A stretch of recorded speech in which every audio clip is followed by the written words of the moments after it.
Hawak na ng mga otoridad ang leader ng Socorro Bayanihan Services Incorporated na si J. Renz Kilario. At ilan niyang miyembro matapos arestuin sa Senado kahapon. Ginit naman ni Kilario na walang katotohanan ng mga paratang sa kanila. May unang balita si John Consulta. Dumating ang NBI-NCR at NBI-T5 sa labas ng gusali ng Senado. Ang kanilang pakay, arestuin si J. Renz Kilario alias Senyor Aguila, ang leader ng Socorro Bayanihan Services Incorporated o SBSI na iniimbestigahan ng Senado dahil sa iba't iba umanong pang-aabuso. Sir, you have the right to remain silent. You also have the right to reserve the information. Kasama rin inaresto ang 3 opisyal at 9 na membro ng grupo. Kasunod ito ng pag-aain laban sa kanila ng mga kasong qualified trafficking in persons, facilitation of child marriage, solemnization of child marriage at child abuse. Habang ibinabiyahe, eksklusibong nakapanayam ng GMA Integrated News si Senyor Aguila. Giit ni Senyor Aguila, walang katotohanan ang mga kinaso sa kanila. Yung mga pang-aabuso daw po sa mga bata. Hindi po totoo yan. Wala pong inaabuso. Wala akong pang-aabuso ang nangyayari. Paniwala niya, may mas malalim na dahilan kaya sila kinasuhan. May gustong kumuha po ng lugar ninyo? Yung kung saan po nakatirik yung kung inyong yung Socorro po. Sa tingin po ninyo, may gustong kumuha po ng lupa? Baka may interest kasi gustong tayuan siguro ng tausis. Mensahe niya sa mga lumutang at nagkaso sa kanila. Salamat sa naniwala pa rin na wala kami kasalanan. Kasi wala naman po talaga kami kasalanan. Nang dumating sa NBI Detention Facility sa Bilibid si Senyor Aguila at kanyang mga kasama.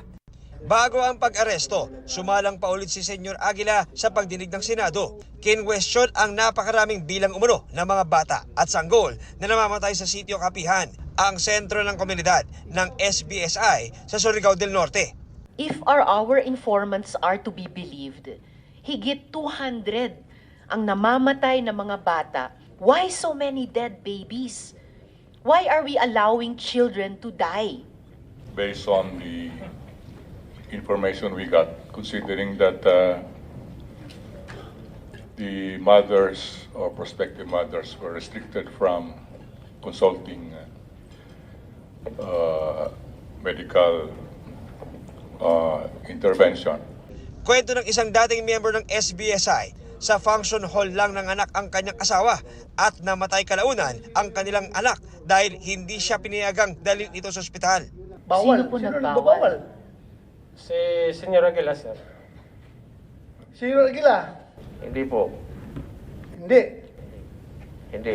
Dahil hindi ako yung presidente noon.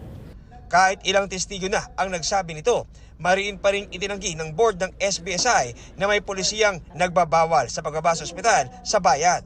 Hindi rin daw totoong paanakan ng function hall dahil parang hotel daw nila ito. Ito ang unang balita. John Consulta para sa GMA Integrated News.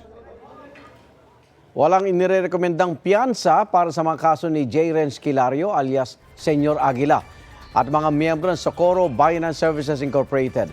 Ay sa kanilang abogado si Attorney Hilary Olga Reserva, handa ang kanyang mga kliyente na harapin sa korte ang lahat ng aligasyon. Igan, mauna ka sa mga balita. Mag-subscribe sa GMA Integrated News sa YouTube. Sa mga kapuso abroad, subaybayan nyo kami sa GMA Pinoy TV at sa www.gmanews.tv.